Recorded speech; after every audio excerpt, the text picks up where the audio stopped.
या बातमीचे प्रायोजक आहेत हॉटेल बडे पीर सोलापूर।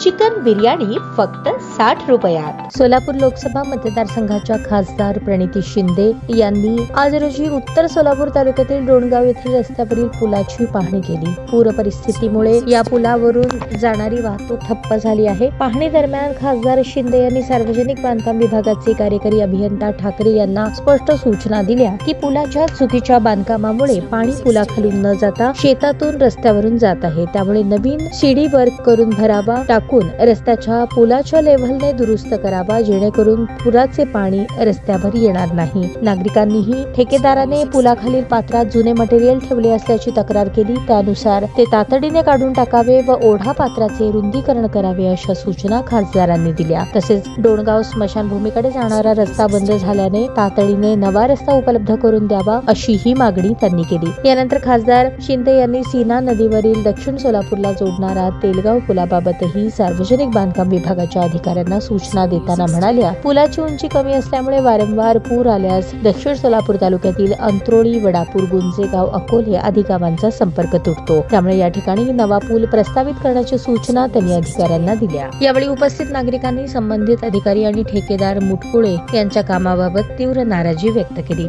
या पाहणी दौऱ्यात उत्तर सोलापूर तालुका काँग्रेसचे अध्यक्ष भारत जाधव, जिल्हा समन्वयक मनोज येलगुलवार, सचिन गुंड, उपसरपंच रमेश पाटील, वजीर शेख, राजाराम कोलते, रमाकांत सराटे, बन्सीलाल मेटे, तेलगावचे माजी सरपंच मोहन लामतुरे, अप्पाशा आईवळे, खाजूबाई नदाफ, नाना कर्दळकर, प्रशांत रसाळ, नाना शिंगाडे, अक्षय गायकवाड, हनुमंत जावेद, नितीन हेगडे, बाबा मोहिते, राहुल यर्नाळे, सुहास गायकवाड, राजू आईवळे, गणेश गुळगे, चंदू जावीर, नागनाथ सराटे, शंकर राठोड आदी मान्यवर व ग्रामस्थ उपस्थित होते।